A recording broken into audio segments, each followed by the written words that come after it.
It's July 31st. That means it's time for a new 31 on 31. And today I'm going to do something I have never done before. I'm going to rank all 31 MCU and DCU movies together.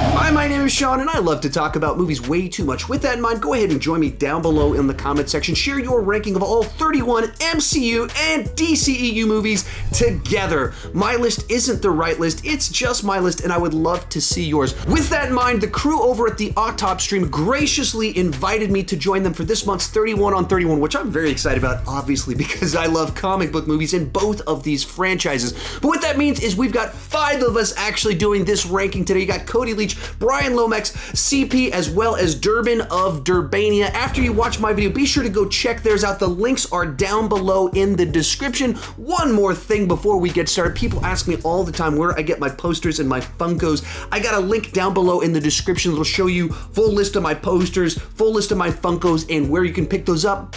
And let's get started. In last place is Justice League. Now, this is a movie that certainly disappointed me when I first saw it, but with every new piece of information we learn about what went on behind the scenes, it starts moving from disappointment to outright gross and disrespectful, the product that they produced. Very clearly, Zack Snyder had one vision that he wanted to create, and the executives had a totally different one. So when he stepped out of the project, they brought in a director with a totally different style and vision for the movie, hired him to do something totally different with it, which just leads to a movie that's disjointed, hops between plot points, is totally inconsistent, looks overly processed as they even tried to change the way the movie looks. It does not feel like a movie directed by a person. It feels like a film directed by a committee, because that's essentially what did happen. In fact, Zack Snyder's commented on the movie we did get,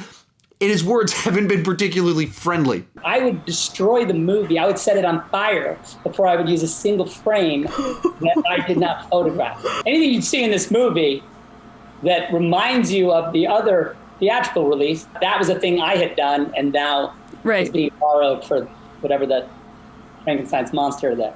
Beyond that, it's a movie that had a mandated runtime of under 2 hours, so the runtime is 1 hour and 59 minutes and 59 seconds.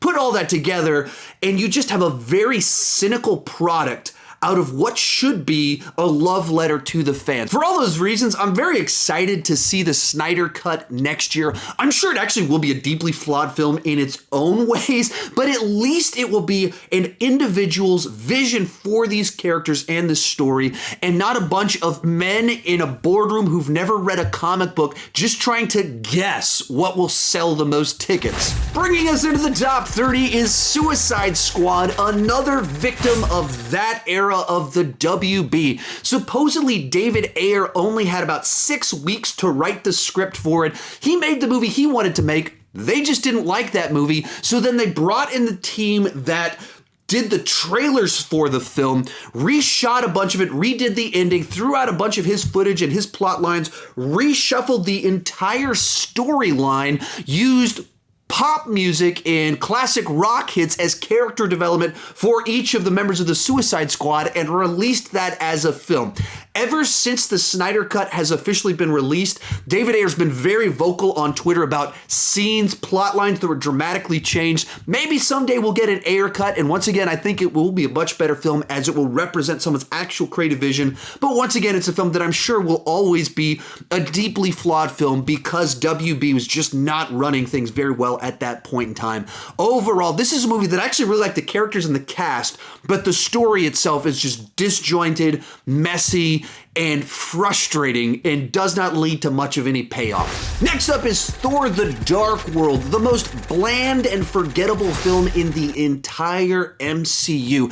A big part of the problem here is it's a movie that just kind of has an identity crisis. It doesn't know what it wants to be, so it starts as kind of this Lord of the Rings, it's space film. Parts of it are like a rom-com where you have Chris O'Dowd showing up. It does like buddy stuff as soon as Loki joins in. And every time this happens, it just tonally shifts very dramatically, and it doesn't do any one of them particularly well. Another big problem with this movie is that it both wants to have big, emotional, dramatic moments where they kill off characters, but it also it cheats those moments by undoing other deaths at certain points in time, in which case you have a movie that cannot stick to a tone, it can't stick to a direction, it can't even stick to the fact that it wants to kill off characters, but it wants credit for all of those things, and because of that, it succeeds at none of these things. Number 28 is Iron Man 2. It's always heartbreaking for me to put this one so low on the list because I think some individual moments are just as good as individual moments in the original Iron Man. Robert Downey Jr. is just so likable and fun and charismatic in this role. Some of the action sequences, when they actually happen in this movie, are still very cool, but the actual plot, or should I say the many plots that they chose for this film, just create a scenario where there's just not a lot of forward momentum and progress in the story, and they write Tony Stark in a way that just makes him completely and totally unlikable. He's so self-destructive throughout the film that you can't really root for him, and because he doesn't know that Whiplash is still out there, he doesn't know what Justin Hammer is doing, he thinks Whiplash is dead, he's not even spending the plot of the movie trying to track down our villain, he's just working through his daddy issues and his self-destructive tendencies, and that creates a scenario where the bromance with Rhodey disappears because Rhodey has to try and get Tony to behave, which doesn't make Rhodey seem all that likable either. So you have an action movie that doesn't feel like there's stakes, consequences, our hero's not trying to track down the bad guy, and we don't really like our hero and we're not rooting for him all that much, which means at the end of the day, the movie doesn't work on any of the levels that it's really supposed to. Then we have Guardians of the Galaxy Volume 2. For me, this is the most disappointing movie in the MCU because I loved the first film so much. I went into this film going back and forth as to whether I was more excited for Guardians of the Galaxy Volume 2 or that year's Star Wars movie. And then I saw the film and it just put a really bad taste in my mouth. Some of that is the inherent nature of the plot line about Rocket just being self-destructive and that leading the Sovereign to track them down, which meant the villains in it, the Sovereign weren't really the villains because they were justified in their course of action. That just wasn't engaging or interesting to me at all. And then some of the plot lines about Ego killing off thousands of Star-Lord's siblings and just that being shrugged off was just kind of a pretty gross plot line for me. And just in general, the way it was structured where each act has a different main villain didn't connect with me for this type of genre. The direction that they took things, breaking up the team, it just lost so many of the dynamics that I loved about the first film. Some jokes still really work. I liked what they did with Yondu, but in general, it's a movie that every time I watch it, I like it a little bit less. Real quick, as a point of reference, the bottom 5 films on this list, the 5 that we've covered thus far, I would give a negative review to. The rest, all the rest of them, I like those movies. I recommend every other movie on this list, and I would give them a thumbs up. So even the next one I talk about, it's really low on the list. I still like it. I would still give it a thumbs up. Number 26, Thor. Now, during phase 1 of the MCU, very obviously, they were trying to figure out how to kind of take all of these different films, genres, and merge them into one shared universe. And there was a lot of kind of growing pains in that process. And I think Thor is a perfect example of that. It totally nails the casting, from bringing in legacy actors like Rene Russo and Anthony Hopkins to making someone like Chris Hemsworth and Tom Hiddleston these A-listers. Great casting throughout the entire film and made for some just iconic performances. Kenneth Branagh does a great job with the Shakespearean grandeur of Asgard.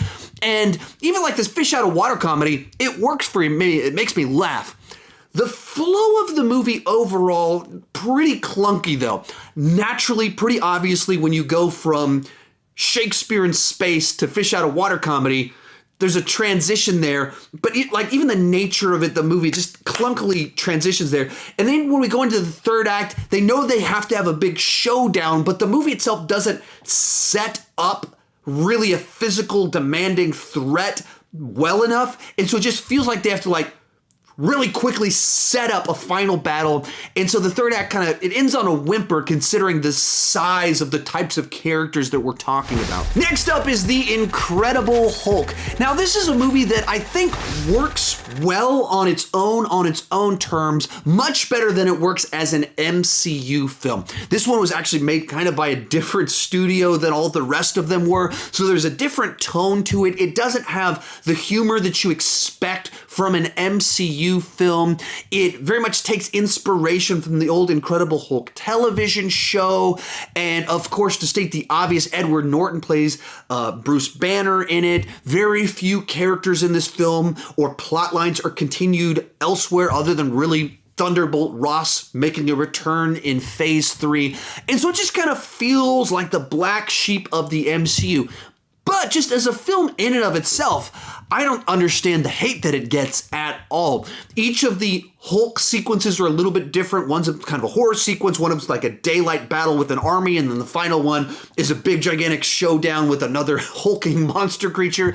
And so I think it has an arc throughout it. Our character develops, and you get the Hulk action that you want. Number 24 is Captain Marvel. Now, this is a fun enough MCU film that I don't think ever fully lived up to its potential. Now, at its core, you've got a story set in the 90s in the MCU, and there's just a lot of fun stuff that you can do with that. Of course, it's great to see a bunch of Nick Fury at this different phase in his life, and Samuel Jackson is charismatic as ever. Ben Mendelsohn is just great as the smarmy character that steals every scene that he's in.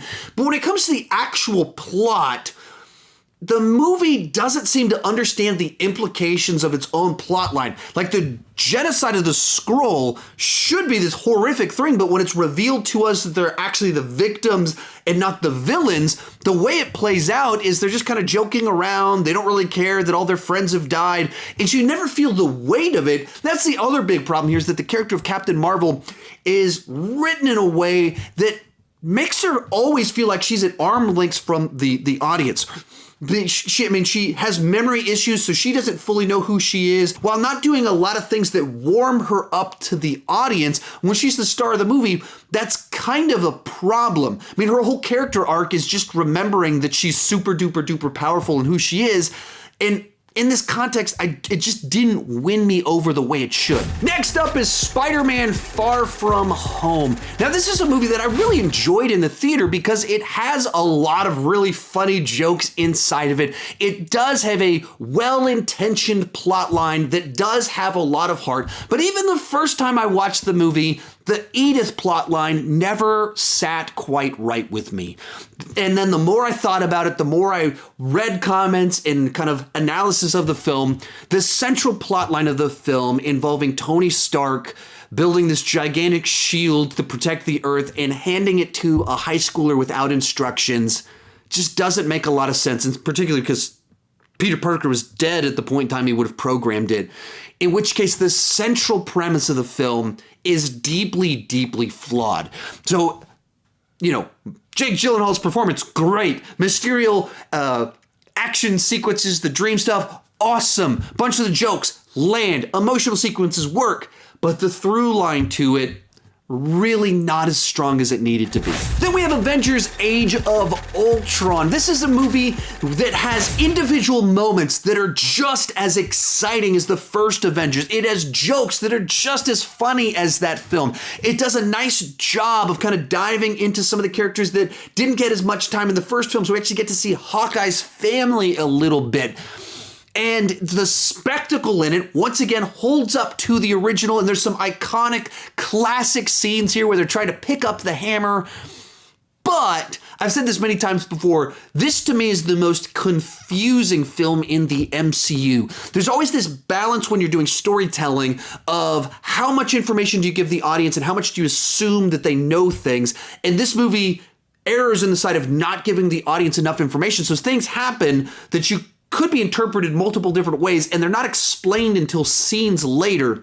And the whole movie keeps doing things like this where we need more information, and we don't get it. And I'm pretty sure this is because Joss Whedon wrote a film that was longer than the film that was released, and Kevin Feige kept mandating plot points that had to be added into the film to set up phase 3, in which case you had a movie that really needed to be like 3 hours long, 3 hours and 15 minutes long, that they trimmed up much shorter. And so there's a bunch of jumps in the story that you just kind of have to fill it in as you're watching it, and that's not the best way to tell a story. Number 21 is AntMan. Now, this is a film that I actually really enjoy, and it's just a nice break from a lot of the rest of the MCU where the stakes are normally sky high, massive in size, and here they're more ant-sized. It's much more of a heist film where they have to sneak in. Instead of just trying to constantly up the ante, they decided to tell a movie that was much smaller in size about these characters,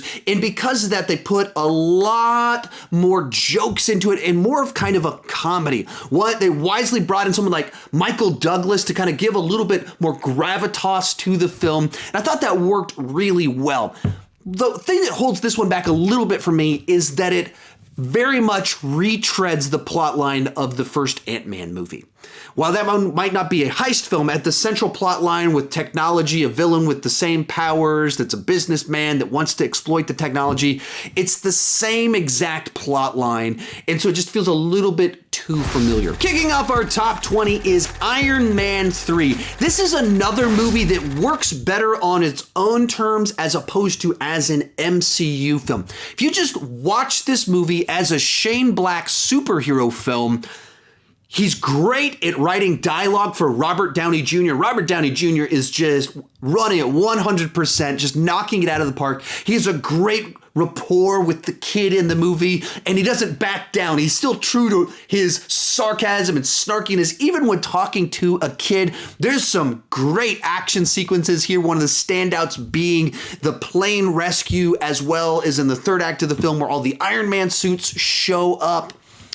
But it works as a Shane Black superhero movie more than an MCU film where a bunch of plot lines, things that happen in this movie are essentially abandoned moving forward, and they kind of retconned it. They wrote this to kind of be a bookend for Tony Stark in case Robert Downey Jr. didn't continue, but he did continue.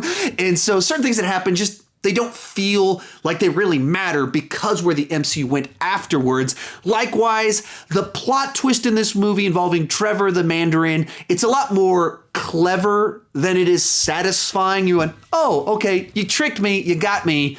But I think I would have preferred to just have a real Mandarin as opposed to this bumbling buffoon. So this is a movie I really enjoy. It just has an odd place in the MCU. Number 19 is Ant-Man and the Wasp. Coming off Infinity War, some people felt this movie was too anticlimactic. But for me, that's exactly why this movie worked.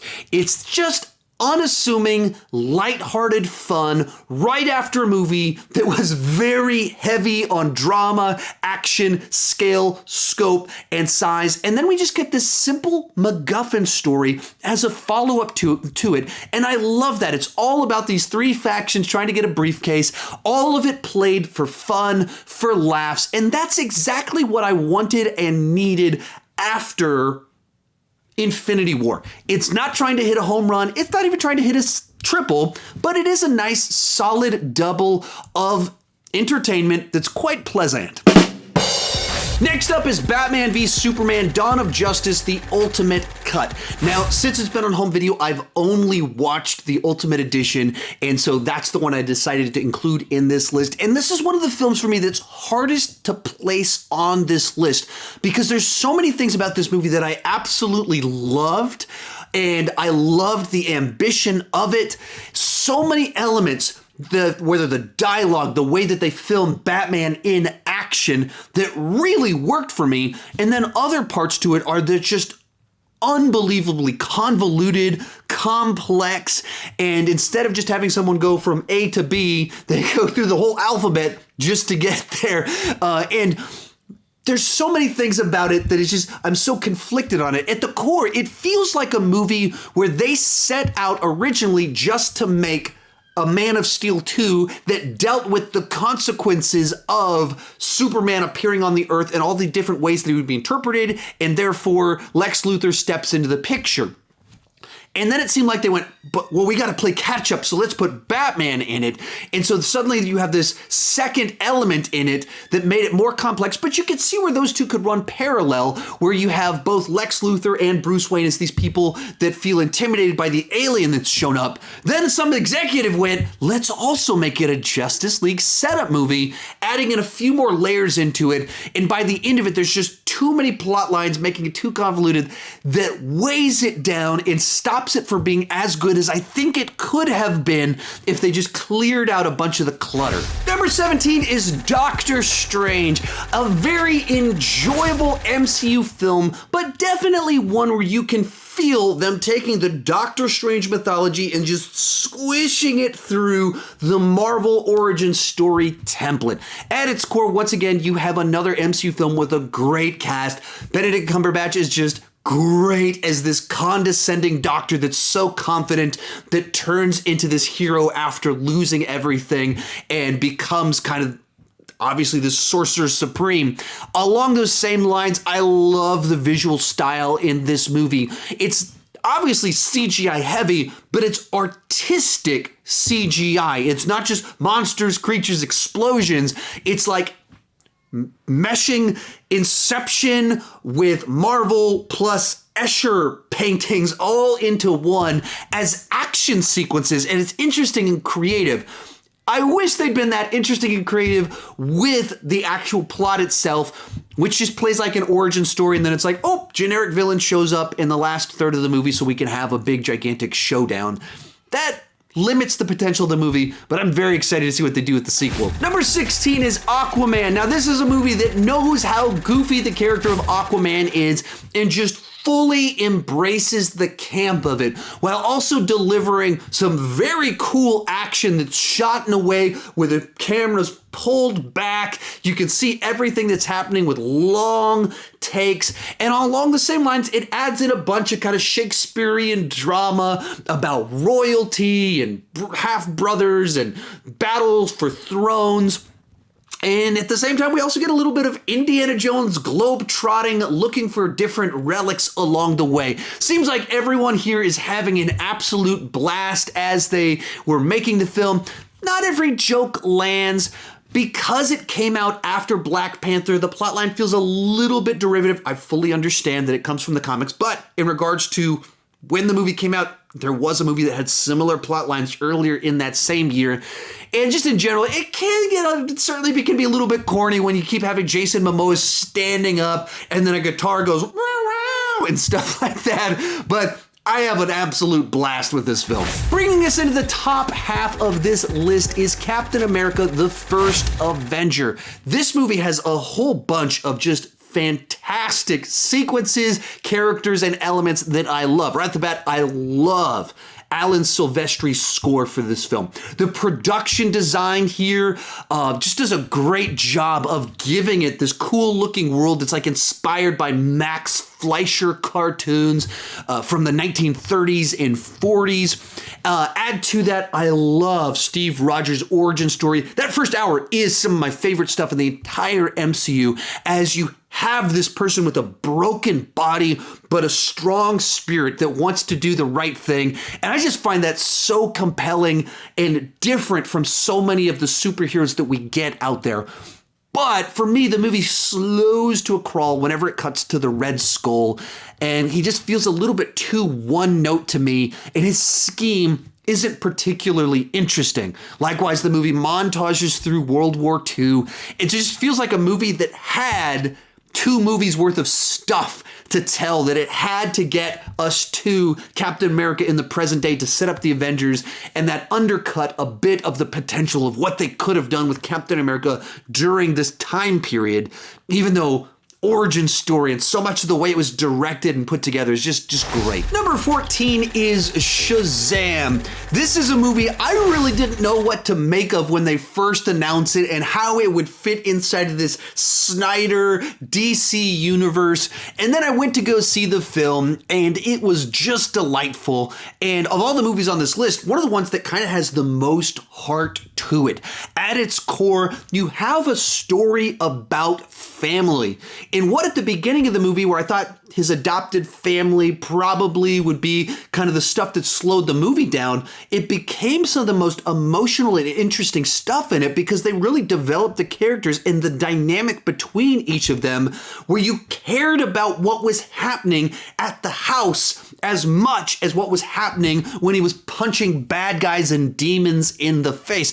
Add to that, Zachary Levi's kind of like the perfect choice to play this child turned into a man that is a superhero. So many of the jokes are just so funny. And really the thing that holds this one back is that it has some dramatic tonal shifts in it that just don't mesh with the rest of the movie. It goes from making jokes about how do I pee in this thing to a demon biting heads off. The movie kicks off with a dramatic sequence where a child is responsible for his family getting in a car accident and his dad's like blaming him for it. And so the two don't fully go together entirely.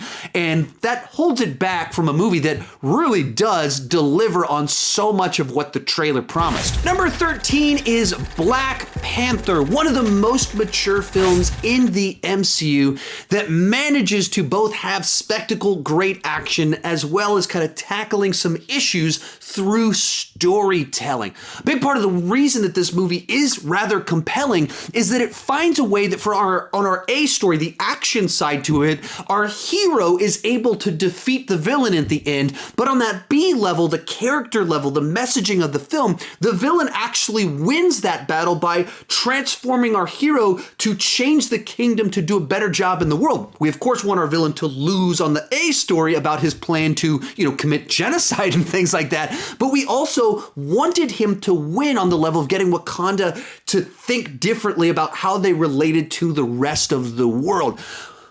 My issue kind of with this one is that on some of the more specific stuff, it drops the ball, or like technical stuff. Some of the CGI here is not good.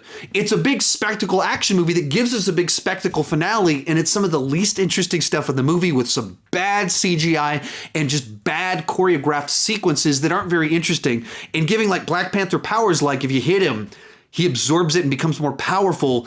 That doesn't create a scenario that makes action sequences more interesting, makes them less interesting because he doesn't have weakness. Every time he's hit, it makes him better. And so stuff like that kind of held the movie back from fully living up to its potential. Next up is Thor Ragnarok, where they decided to take the Thor franchise and do a total do-over, brought Taika Waititi in. He dramatically changed the tone, the color scheme, the score, and made an incredibly entertaining film. It has both kind of the grandeur, the scope, and size that you want from a Thor movie, more so than the previous two movies were able to deliver on that level, as well as being maybe the funniest film in the entire MCU. And it's a movie that really does have stakes at its core. People that die in this movie stayed dead. Asgard is destroyed. And so what happens here matters, and it moves where Thor's at as a character along, setting him up for his journey inside of Infinity War.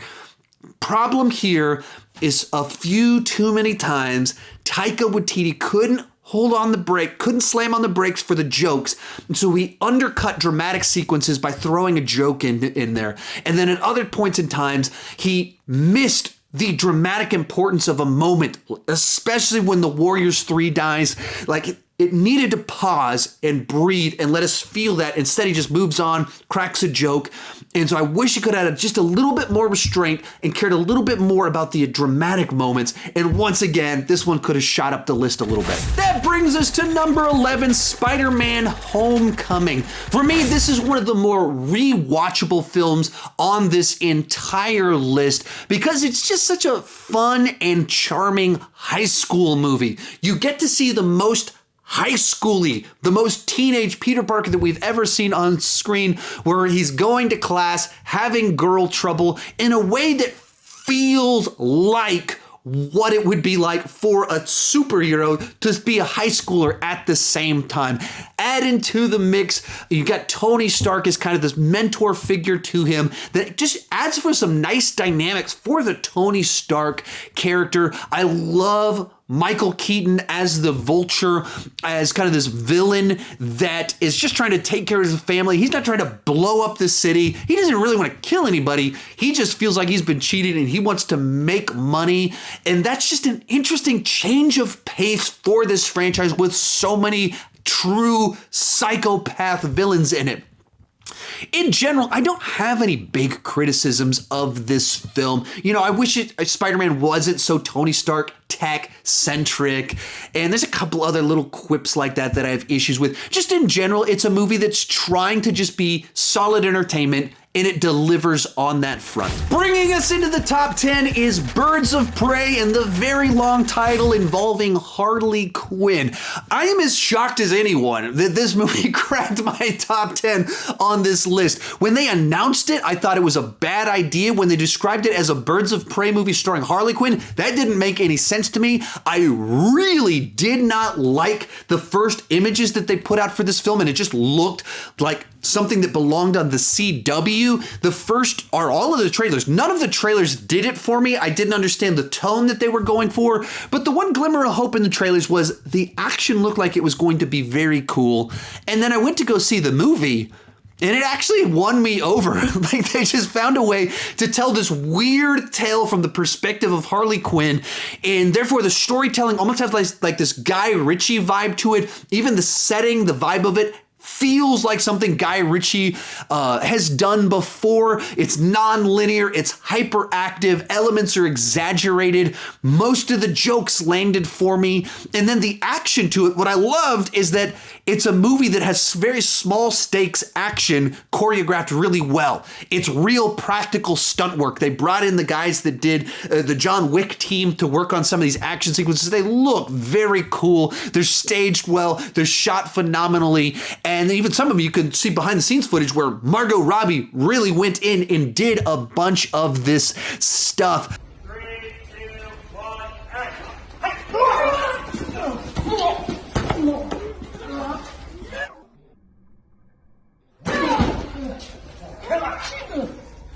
And when you put it all together, it's a movie that just far exceeded my expectations and put an enormous grin on my face and just stands out as something different inside of the genre. Next up is Captain America Winter Soldier, one of the most praised comic book movies of the last decade, and a great example of how the MCU has done a great job of blending genres, where it has the quips, the action, and of course the world of the MCU, while also being this political thriller. It tells a story where it takes this very kind of innocent Captain America Steve Rogers from a time where things were simpler in the past and puts him in the very complex world of the 21st century where you can't necessarily trust the authority figures, and he is the perfect character to be in that world. And then he's surrounded by a great set of characters around him, has an emotional connection to the villain that's someone that we want to see redeemed, not destroyed, and in general does so many things so well and makes very few errors. Like, this is a movie that a lot of people have as their number one movie inside of the MCU. I've never been that person. It's just never resonated with me quite on that level, but it's a movie that at the same time, I'm not nitpicking, I'm not throwing criticisms at it. I'm just not as hot on it as everyone else is. Number 8 is Wonder Woman. This is a movie that I openly stated was a bad idea, and I could not imagine how they could translate a woman in an American flag swimsuit into a superhero movie that is taken seriously, and Patty Jenkins and Gal Gadot totally proved me wrong on this one. A big part of that is that the way that they wrote Wonder Woman and the way that Gal Gadot portrayed her is just so charming, likable, nuanced and balanced. She is this strong warrior that's absolutely confident. She's also very naive. You enjoy watching her experience each and every moment. Another great piece to that is Chris Pine as Steve Trevor, and they just have a great dynamic between the two of them where they have a mutual respect, a mutual awe, a mutual kind of like intrigue by how different they are.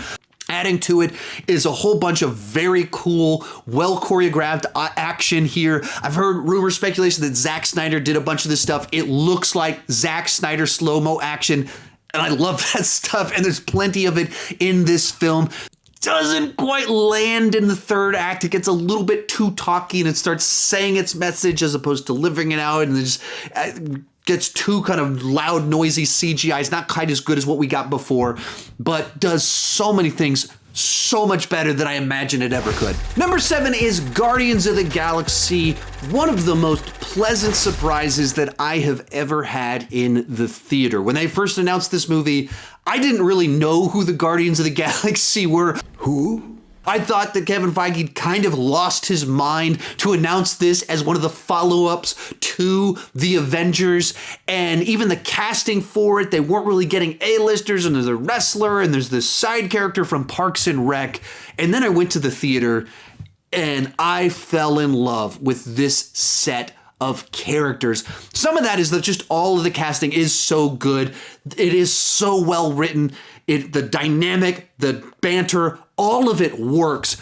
And some of it is the simple fact that the trailers didn't give it all away. The trailers didn't hint at Drax's sense of humor, which just, I loved all of that stuff. Beyond that, it's a movie that really is about finding family outside of your normal family and this group of outsiders and rogues finding the group where they belong and fit together to accomplish something. And because of that, it's one of the more personal films in the MCU and has one of the best soundtracks of the 21st century. So this is a movie that I just adore. Then we have Man of Steel. Now, several movies on this list, I've mentioned that every time I watch them, I like them a little bit less each time. And I've had the exact opposite experience with Man of Steel. This is a movie that when I first watched it, I was like, I definitely liked that, but I'm not quite sure what I make of this new Snyder reinvention of Superman. And every time I've rewatched it and taken it more on its own terms, I've just gotten more and more out of it. A big part of that is the simple fact that it takes Superman and it really dives into the complexity of being from these two different worlds and having this legacy and all these powers, but being in a world that won't understand who you are and knowing that as soon as you use those powers, it puts a big weight on your shoulders. But also acknowledging the fact that if you don't use those powers, it's a weight on your shoulders. So his simple existence is incredibly complex that he's not quite sure what to do with, and he's waiting for the right moment to fully be this symbol of hope for Earth. Of course, Zack Snyder is great with visuals and action, and because of that, you get probably the best Superman action that we have ever seen on. So this is a movie that I appreciate and always grow to respect more and more when I watch it. Bringing us into the top 5 is Captain America: Civil War. This movie does two things really well. The first one is that it's just a dream come true for every kid that grew up playing with a bunch of superhero toys like I did, of you just get all your characters and you mash them together and have a big battle with them. And this is the movie that finally delivered that for the MCU, where you see all of these characters going to war in that airport sequence, and all of them get a moment to be victorious, all of them fail a little bit, and it's just 15, 20 minutes of nerd fantasy right on screen.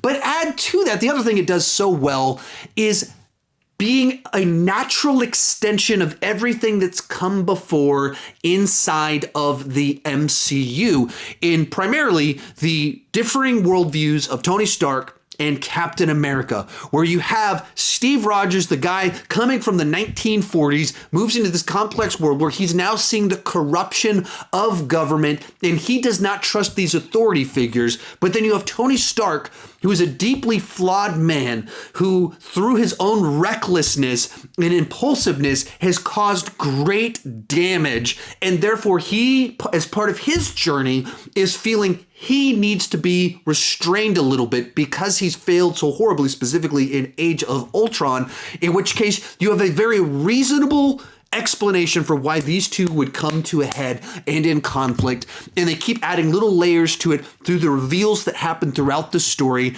leading to a very emotional final showdown that's not the biggest, most spectacular of showdowns in the MCU, but it is one of the most personal, and it's incredibly satisfying. Next up is Avengers Endgame, the incredibly satisfying conclusion to the Infinity Saga, as well as a great send-off to both Captain America as well as Iron Man. The final hour of this film is the greatest fan service that has ever put on film.